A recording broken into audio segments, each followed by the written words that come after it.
To government exam prep learning platform. तो आज हम बहुत ही इंपॉर्टेंट टॉपिक डिस्कस करने वाले हैं, वो है इंडिया रशिया रिलेशंस। तो इसका एक अलग हेडिंग भी दे सकते हैं कि changing dimension between India and Russia. तो ये रिसेंटली न्यूज़ में था और हम आज इसको क्यों डिस्कस करने वाले हैं, इसके लिए ये बात करें तो रिसेंटली जो रशिया ने है ना, अफगान में जो यूएस तालिबान पीस डील हुई थी, तो उसके रेस्पेक्ट में एक टॉक नेगोशिएट की थी, यानी कि टॉक्स को हेल्ड किया था। और उस टॉक में रशिया ने इंडिया को बुलाया नहीं। उसमें यूएस, चाइना, पाक, तालिबान एंड अफगान गवर्नमेंट सारे स्टेक होल्डर्स थे, पर इंडिया की रीजनल पावर होने के बावजूद भी रशिया के द्वारा इनवाइट नहीं किया गया। तो ये डिस्कस करना और भी इम्पोर्टेंट हो जाता है कि क्या इंडिया और रशिया के रिलेशन अब उतने अच्छे नहीं है जितने कि वर्ल्ड वॉर टू के बाद में जो 1970s और 80s में थे, और जो हम यूएस और इंडिया के बढ़ते हुए रिलेशंस को इम्प्रूवमेंट के साथ इंडो एंड रशिया रिलेशंस पे उनका क्या इफेक्ट पड़ा, तो उसके बारे में चर्चा करेंगे। तो स्टार्ट करते हैं हिस्ट्री से। तो हिस्ट्री की बात करें तो India had a very strong bilateral ties with the USSR, and USSR means Soviet union, and it was, आपको एक इंपॉर्टेंट चीज भी ये भी ध्यान में रखनी कि it was collapsed in 1991, and the same relations got inherited with Russia later. When it comes to the relationship with the third world countries, India was Russia's best partner since the 1950s.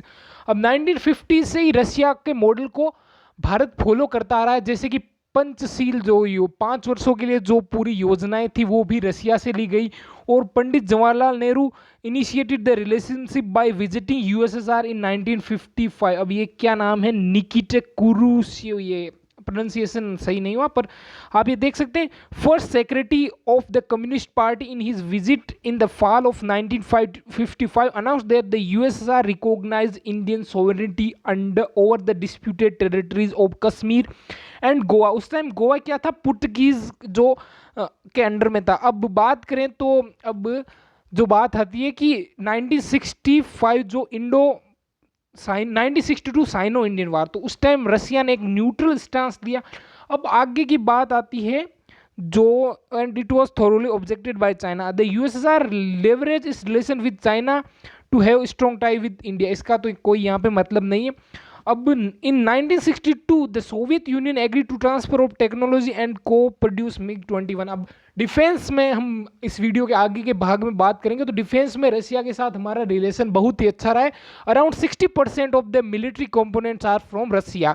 अभी तक की बात करें तो अब इस सारी चीज़ों में अभी तक तो भारत नॉन अलाइनमेंट को अधीर कर रहा था कि वो ज़्यादा रशिया की तरफ भी टिल्ट नहीं था और ज़्यादा यूएस की तरफ भी नहीं था, पर थोड़ा बहुत रशिया की तरफ टिल्ट था। और वो क्यों था, क्योंकि यूएसए उस टाइम इंडिया को काउंटर कर रहा था एवरी एस्पेक्ट में, और पाकिस्तान को हर पार्ट में सपोर्ट कर रहा था, तो थोड़ा बहुत तो रशिया की तरफ क्लिक था।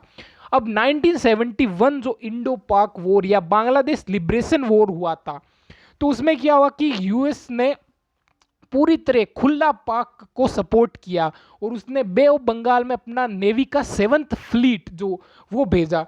तो उसके लिए भारत को नॉन अलाइनमेंट की उस समय नीति को छोड़ना पड़ा और रशिया से, यानी दैट टाइम सोवियत यूनियन से हेल्प मांगनी पड़ी, और सोवियत यूनियन ने भारत की हेल्प के लिए अपना एयरक्राफ्ट कैरियर यूएसएसआर किटी जो उसको भेजा। तो इस कारणों से भारत को जो है ना वो बे ऑफ बंगाल में 1970 वार में स्ट्रेटेजिक अपर हैंड प्राप्त हुआ, और जो यूएस को वहाँ से छोड़ के जाना पड़ा। तो ये सारी चीज़ें, और उस टाइम ही जो एक इंडो रशिया के बाद बीच में फ्रेंडशिप ट्रीटी भी साइन हुई, यानी Soviet union at the time, और वो जानी जाती है Indo Soviet treaty of friendship and cooperation. ये आपको याद रखना। अब आगे की बात करें तो India signed the Indo Soviet treaty of friendship and cooperation with the Soviet union. Right from the 1950s the USSR provided India with immense financial aid, help us with infrastructure and industrial development. तो ये सारी help भी Russia से भारत को प्राप्त हुई। अब economy बात करें तो in 2014 both the countries set a target of $30 billion investment target by 2025। By 2017, Russian investment in India amounted to $18 billion, and Indian investment amount to $13 billion in Russia. Since they have already reached the $30 billion marks, both the countries have raised the target for 2025 to $50 billion. अब ये सारी चीज़ें तो हैं और ये trade की बात है, तो एक इम्पोर्टेंट चीज़ और भी आ जाती है कि रिसेंटली जो 2019 में एक रशिया में 5th ईस्टर्न इकोनॉमिक समिट हुई थी, यानी कि तो उसमें भारत के प्राइम मिनिस्टर नरेंद्र मोदी ने भाग लिया और उसमें 5 billion line of credit Russia को देने की बात कही गई। लाइन ऑफ क्रेडिट क्या होता है? एक सॉफ्ट लोन होता है जो किसी कंट्री द्वारा किसी दूसरी कंट्री में स्ट्रेटेजिकली इन्वेस्ट किया जाता है एज ए सॉफ्ट पावर। अब तो बात करें ये किस मतलब रीजन में, रशिया के जो फार ईस्टर्न रीजन है, जो साइबेरिया का रीजन, उसमें इन्वेस्ट किया गया। क्यों? क्योंकि उस एरिया की जो एनर्जी कैपेबिलिटीज है, यानी कि एनर्जी प्रोड्यूसिंग कैपेबिलिटीज हैं, वो बहुत ज़्यादा है। तो इससे इंडिया को भी फायदा होगा और रशिया को भी फायदा होगा। और ये स्ट्रेटेजी किस भारत की योजना का पार्ट था? वो था एक्ट फॉर ईस्ट पॉलिसी, जो नरेंद्र मोदी द्वारा 2016 में लाई गई। Act for east.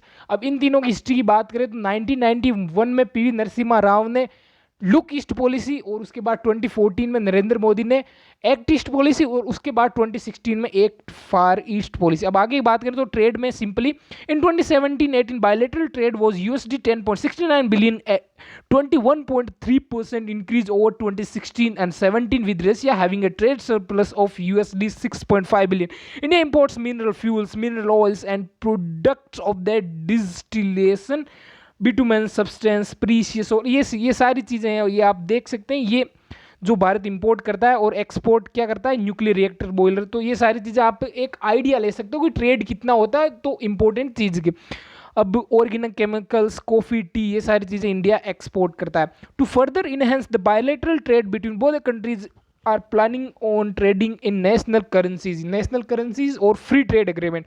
अब नेशनल करेंसीज में ट्रेड करने का फ़ायदा ये होता है कि ट्रेड इन्हांस होता है, और फ्री ट्रेड एग्रीमेंट से तो जो ट्रेड बैरियर्स होते हैं वो रिड्यूस किया जा सकता है, जिससे भी ट्रेड इन्हांस होता है। तो ये सारे जो स्टेप है वो फर्दर ले सकते हैं दोनों कंट्री। अब आगे की बात करें डिफेंस रिलेशन, तो डिफेंस रिलेशन तो इंडिया और रशिया का बहुत ही बढ़िया है। अब इसकी बात करें तो Russia has a very generous defence partner to India right from the time of independence in terms of defence technology. The buyer seller relationship has evolve into joint research and development. अब देखो इसका उदाहरण क्या है? BrahMos missile. Earlier क्या होता था कि जस्ट बायर सेलर रिलेशंस था, पर अब जो 2000 यानी इस 21st सेंचुरी की बात करें तो इंडिया का ये रिलेशन अब कोऑपरेशन में चेंज हो चुका है, यानी कि जॉइंट मैन्युफैक्चरिंग में भी और जो ट्रांसफर ऑफ टेक्नोलॉजी से भी। तो ये सारी चीज़ें भारत के लिए बहुत बढ़िया, इससे इंडिजीनियस जो प्रोडक्शन है उसको लाभ भी मिलेगा और टेक्नोलॉजी भारत के पास बढ़िया होगी। अब आगे बात करें तो जैसे ब्रह्मोस मिसाइल है, वो भारत में निर्मित हुई, वो भी ट्रांसफर ऑफ टेक्नोलॉजी और जॉइंट कोलैबोरेशन से। और सुखोई Su-30M का जो एयरफोर्स की रीढ़ की हड्डी के नाम से भी जाना जाता है, वो भी जो रशियन जो फाइटर एयरक्राफ्ट कंपनी है और भारत की जो हाल है उसके कोलैबोरेशन से, मतलब ट्रांसफर ऑफ टेक्नोलॉजी से बना। अब T-90 tanks are the some of examples of joint cooperation. Russia is the biggest arm supplier to the India. ये अर्लियर था, अब थोड़ा चेंज हो चुका है 2020, इसकी बात हम बात में करेंगे। तो soon an AK-203 assault rifle manufacturing plan will be set up in Amethi by joint cooperation and S-400 air defence system की भी बात चल रही है। तो इसके एक प्रॉब्लम है कैटसा। तो कैटसा जो मैंने पहले की वीडियो में एक्सप्लेन कर दिया है, और इसकी मैं फुल फॉर्म अभी भी बता देता हूँ, countering America's adversary through sanction act. तो इसके तहत अगर कोई भी country Russia, south Korea, Iran से जो स्ट्रेटेजिक टर्म्स में, यानी कि आर्म्स और जो मतलब इंपॉर्टेंट चीज़ों के टर्म्स में ट्रेड करेगी, उस पर अमेरिका सैंक्शन लगाएगा। तो ये सिंपली नॉर्मल वर्ड्स में। तो Russia has over the year supplied attack and transfer aircraft helicopter, जैसे वो हेलीकॉप्टर की बात करें तो Mi-17 और वो ये सारे Mi रेंज के 25 हैं अटैक हेलीकॉप्टर, तो ये सारे रशिया से आए हुए हैं। और जो मिसाइल्स की बात करें तो ओसा AKM और जो पुरानी मिसाइल्स हैं वो भी रशिया की तरफ से हैं। पर आजकल थोड़ा जो डिफेंस जो रिलेशंस है वो थोड़े कम हो चुके हैं, क्योंकि वो आगे बात करेंगे। तो सबमरीन में बात करें तो रशिया ने जो बहुत सारी सबमरीन भी इंडिया को दिए ट्रेनिंग्स पर्पज के लिए, frigate, assault rifle, bullet proof vessel ETC। Both the country regularly have the military exercise. अब ये इंपॉर्टेंट चीज़ होता है कि मिलिट्री एक्सरसाइज कौन कौन सी होती है। तो मिलिट्री एक्सरसाइज एक तो इंदिरा होती है, और एयरफोर्स एक्सरसाइज होती है एविया इंदिरा। तो इंदिरा को हम एक मतलब बोथ मतलब दोनों सर्विस की एक्सरसाइज कह सकते हैं। अब साइंस एंड टेक्नोलॉजी में भी इंडिया रशिया के बहुत है, क्योंकि अब स्टार्ट करें nuclear energy. So in December 2014 both the country signed an agreement for strengthening cooperation in the field of peaceful use of nuclear energy.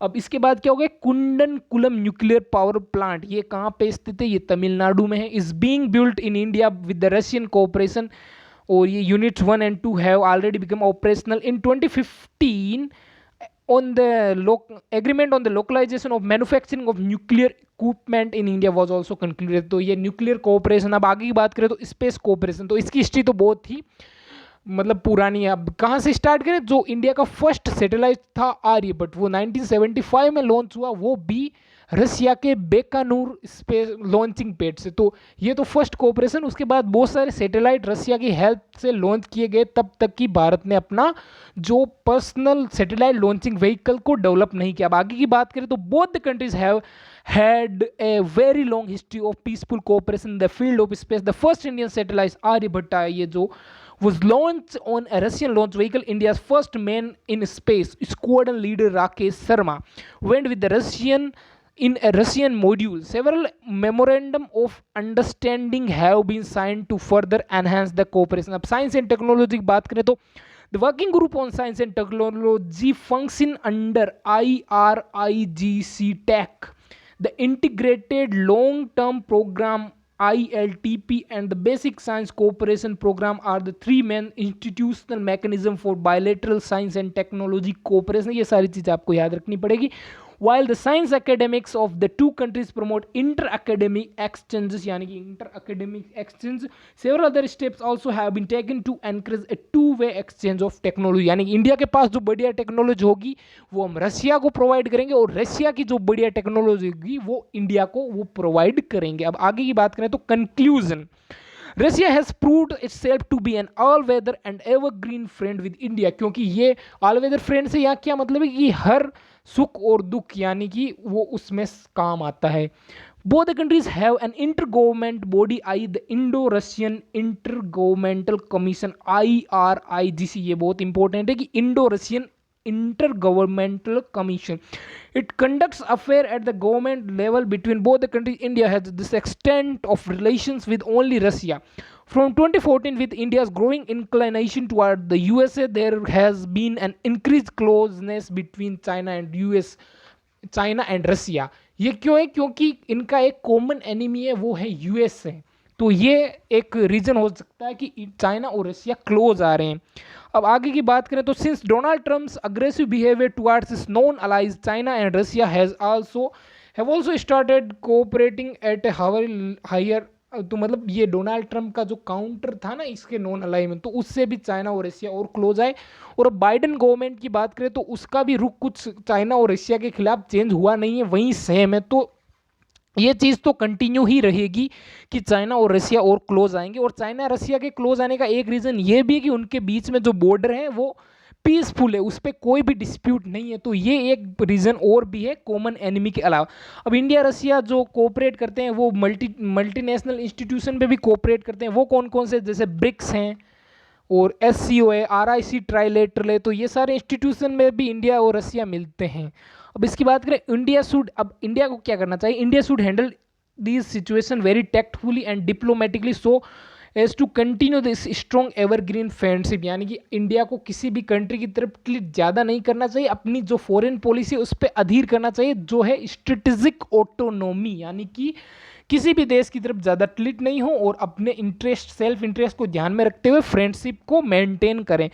अब जो न्यू डेवलपमेंट्स की बात करें करंट अफेयर्स में, तो इंडिया US क्लोजनेस, तो ये जैसे कि क्वाड को रशिया ने ऑब्जेक्ट किया और क्या कहा कि जो क्वाड है जो मिलिट्री अलायंस की तौर पर विकसित नहीं किया जाना चाहिए एज ए नेटो।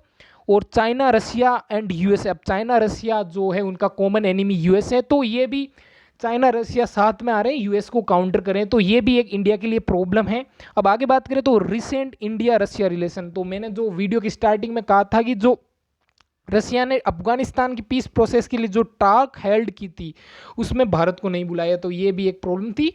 और अब आगे डिफेंस की बात करें तो डिफेंस रिलेशन मतलब डिक्लाइन कर चुके हैं, और पर इतने भी नहीं, क्योंकि इंडिया ये क्यों कर रहे हैं, क्योंकि इंडिया इंडिजनाइजेशन की तरफ रुख कर रहा है। जैसे कि इंडिजनाइजेशन यानी कि अपने जो जरूरी ज़्यादा जरूरी नहीं है वो चीज़ें यहीं पे बनाएगा, तो इसके कारण थोड़े रिलेशन डिफेंस में थोड़ा जो रिलेशन से वो प्रभावित हुए हैं। अब आगे की बात करें तो ये भी बात हो रही कि इंडिया इसके जो है ना रिसोर्सेज डिफेंस के लिए वो डाइवर्सिफाई करना, यानी कि एक ही जगह से सारी चीज़ें नहीं खरीद के वो यूएसए से भी थोड़ी खरीद रहा है, ताकि चाइना से अगर वॉर की जो ज़रूरत पड़े तो वो रसिया से पे डिपेंडेंट ना होके यूएसए से ले रहे हैं।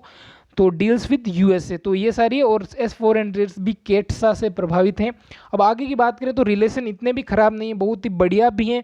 जैसे कि रिसेंट में हमारे डिफेंस मिनिस्टर राजनाथ सिंह ने विक्ट्री डे परेड में भाग लिया, SCO फॉरेन मिनिस्टर मीटिंग जो वर्चुअल हुई थी उसमें भी भाग लिया, RIC ट्राइलेटरल मीटिंग भी उसमें भी भाग लिया, ब्रिक्स फॉरेन मिनिस्टर मीटिंग उसमें भी भाग लिया। और अब इंडिया चाइना के बीच में जो डिस्प्यूट था उसमें भी रसिया ने मीडिएशन की बात की और बैक चैनल डिप्लोमेसी से उसको सुलझाने की भी कोशिश की। तो इसी के साथ अब इसका फाइनल कंक्लूजन यही निकलता है कि इंडिया को अपनी स्ट्रेटेजिक ऑटोनॉमी बरकरार रखनी चाहिए और किसी भी कंट्री की तरफ ज़्यादा टिल्ट नहीं होना चाहिए, और मतलब दोनों तरफ से ही अपने इंटरेस्ट के तौर पर उसे देखना चाहिए कि दोनों ही कंट्रियां इसकी बढ़िया फ्रेंड हैं, और रसिया की जो एवरग्रीन फ्रेंडशिप है उसको भी नहीं भुलाना चाहिए। तो बीच का यानी मिड वे निकालना चाहिए इंडिया को। तो इसी के साथ धन्यवाद, thanks for watching, like and share, subscribe for more. जय हिंद, जय भारत।